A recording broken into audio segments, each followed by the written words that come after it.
Hi, how's everyone doing? My name is Ronnie Chavez, and I teach at Oak Park Prep in South Sacramento. This is going to be my unit presentation on narrative writing.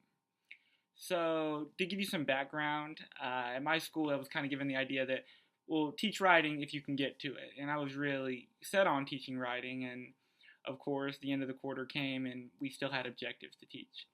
So this unit kind of shows, or maybe you'll see me kind of interweaving it, or maybe interweaving is not the right word, maybe trying to push it at times together. So I did the best I could, and I think it worked out pretty well, but it could have definitely been better. So here it is so far. So day one, I just introduced the idea of narrative writing. I wanted to start off with the text. I thought vignettes would be great. So we did Sherman Alexie's Indian Education, where he gives like a breakdown of each grade from first to 12th. I thought it'd be, easy going reading.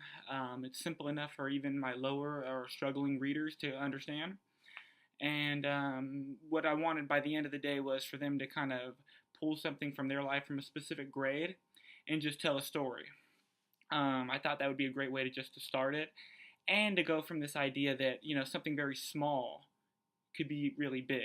So that's pretty much day one. We're reading Indian Education, going through basic comprehension, asking questions, stuff like that. Day two, I pulled the story 11 by Sandra Cisneros, which one of my personal favorites, and our objective of that day was to analyze point of view and see how it worked with internal conflict, which I thought, okay, we can use that because, personal narrative, you're just pretty much picking a problem from your life and expanding on it. So while we are analyzing point of view to find internal conflict, I'm also constantly throughout the lesson saying, think about a personal narrative.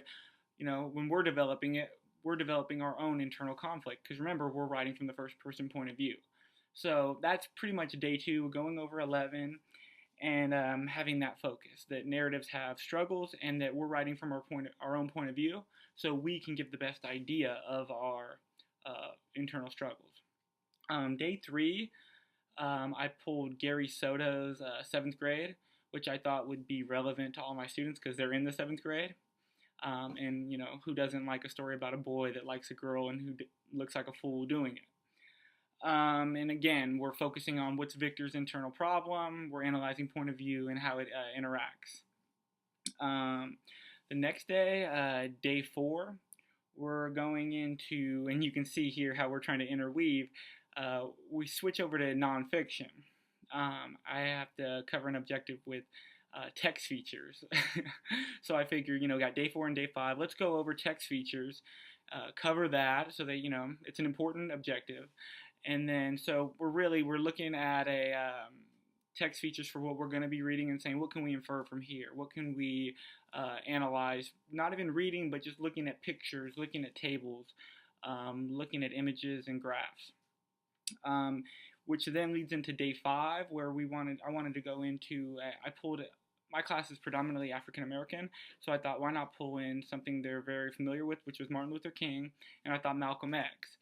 Our objective that we had to cover for benchmark was how a character or a person's environment, where they grew up, perhaps affected the words or the words they said or the things they do. So I thought, well, perfect. Personal narratives, our environments, that could definitely be a part of our narrative. So we're going through that. We read part of Malcolm X's autobiography, and at the same time, we analyze Malcolm X's background, how he grew up, in Martin Luther King's background, and then we look at the words they said. And then I bringing it back again to, okay, remember the personal narrative, think about where you're from. Think about the things you've been through and how that affected your actions and the things you've said or done. And that was a lot. I mean, there's, three texts, I believe, that we're going over in that first week. Really what the goal is to show them examples of personal narratives. We are covering content standards, but at the same time constantly bringing it back to this idea of personal narratives, and this is what we're going to be doing. So we covered that, and then we jump into the second week. The first day, day 6, we're brainstorming topics, and this is where I felt like it kind of calmed down a little bit, where we could, focus more on the personal narratives because we covered most of our content, and we could just kind of settle into that. And the way I kind of approach day 6 is with the brainstorming map, and I like to get up there on the smart board, have the map there, and really show them what's going on through my mind. And that gives me a chance to kind of connect with them, personally. Show them, little bits of my life. I remember this one time this happened, and this happened. So I'll try to fill out part of the brainstorm map, and then I'll have students go ahead and they'll start filling out part of theirs. But before they start filling it out, we'll stop, do one, and then we'll bring it back, have them share with the partner, then share out. And then for the most of the day, they're really just working, and then I'm coming to conference with them, and then, what kind of ideas do we have going for today? So day 6 is really just brainstorming. When we get to day 7, we'll really focus on picking one of those moments, and we'll go into our body paragraphs. I like to get up there and try to, it's been a struggle getting the management, but we're almost to the point where it's perfect, to where I can actually get up there and write on the whiteboard with the marker, and show them really how I would do it, but also kind of show them that, writing's not easy, that, when you're on the spot with, 32 kids looking at you, or at least I found it, I was kind of like, oh God, hold on, wait, give me a second, and I think kind of demystifying the writing process. Going over, and also, but within that, showing, okay, I know this is my moment of my story, and I know this is the moment, and I got to expand it. Let me think of what's the beginning, what's the middle, what's the end. How is my story going to go from here to here to here? Scaffolding it. I really tried to think for my students with IEPs. It's going to be hard for them to kind of go beginning, middle, and end, because they can often do that in one paragraph. So for them, I had a special organizer that just had first, then, lastly, or along those lines. And for my just general education students, they were given a much more freer process, an organizer that allowed them to even break it up into 5 or 6 paragraphs if they wanted to. And again, that goes back to the modeling process. If I was going to do this, maybe I'll break this part into 2 paragraphs. But essentially, remember breaking it into, there's a beginning, a middle, and an end. Day 8, they should have a moment, and now they have working paragraphs. They're definitely not perfect at this point. We've already done it. And at day 8, it was kind of like, you have a story there. But now we want to focus on adding those details that are going to make it stronger. So it's called day 8. It's called Show Don't Tell, and it was really one of the more exciting lessons. I showed a video of a gymnast doing like a backflip, and I show it to them first, and they'll write down what happened, and then I'll go, okay, and I actually one of them reads the responses, and then I actually found up where that actual gymnast describes it, and in the first paragraph I read it. I read the first paragraph she writes, and we then explain to them, look, that's 2 seconds into the video. So one paragraph describing 2 seconds. A lot of you did that, and you described the whole thing in 2 sentences. So starting there from a base, and then we moved into another video, which I thought they kind of got the idea, but I knew that for most of them, even though they like flips, gymnasts aren't really the most entertaining things, especially for the boys who were just like, oh, I could do that. I get past that. So then I showed a clip of a Vince Carter slam dunk where he jumps over a guy, and that really got them going. And so do that, but make sure you're showing, not telling. We're using descriptions. So you'll notice that, and plus we do a partner share and then a share out. And I've noticed with 7th graders, one thing they liked was the longer they make it, the more they get to speak in front of the whole class. So that combined with this idea of using descriptions all kind of came together. And after they did that, they went into, I released them to go through their essay and find instances where they could show and not tell. They changed it, made some changes. During this time, I'm kind of going around conferencing, and then I kind of bring it back, and I'll tell them, read me one, show me something you've changed. Um, After that is the interesting part where I'll have them, switch papers sometimes, and then have their partner look for an area where they didn't mark anything, find where you think they could have shown and not told. And I think it's interesting for them to see how other people view it and that they have ideas and the way they're perceiving their own writing. And then we'll have a share. They'll go over it in partners, and we'll have a share out and say, "Well, I saw how Antonio wrote this sentence, and I thought he could have did this."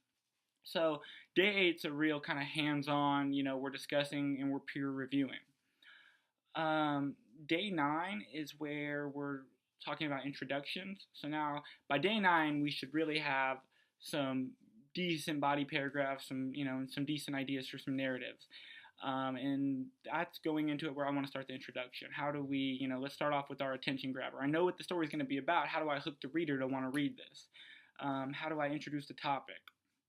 As well as, going into the conclusion. We don't spend too much time on conclusion because, like we said, we were pressed for time, and I thought the most important part was getting the body paragraphs, then let's get an introduction, and I think, we'll try to see what we can get at the end for the conclusion. That was kind of a conscious decision I had to make, about the conclusion. We'll catch up on that next unit. But yeah, I go up there on day 9, model the conclusion. This is what I'm thinking. I know, and by this time they have I keep my same narrative that I've been working on this whole time through this second week, which they like. It's a story about my mom, so it keeps them pretty invested, and they can even share what they think an attention grabber is that I wrote, and a lot of times they were better than mine. So day 9 is again just me modeling on the board, and then back to them working, doing some partner sharing, doing some peer reviewing, and then sharing out at the end of the class. And then day 9 is where I'm collecting pretty much this body of work. They're organized, their body paragraphs along with that introduction, and really just giving as much feedback. Day 9 was a really long night. Going through each one of them and giving them all the comments they could use. Here's an example, this right here, maybe think about moving this, you might need another paragraph, whatever it may be. So that day 10, when I can actually, formally assess them, it's to get on computers and to use that feedback and type out their essays so that we can print them and that they'll have completed narratives. During day 10, it's a pretty mellow day. They have the computers out. They're pretty quiet with the computer in front of them. And I'm just going around, especially to my students with IEPs, and seeing how they're doing. We have a word limit or a word minimum, and for them it's substantially lower. We're just looking for, really, is there a beginning, a middle, and an end for them? And then for my general education students, I'm looking for some serious detail. Are they getting this point of, am I feeling or, seeing, hearing the things that are going on in this story? So we did do this unit. It turned out pretty well.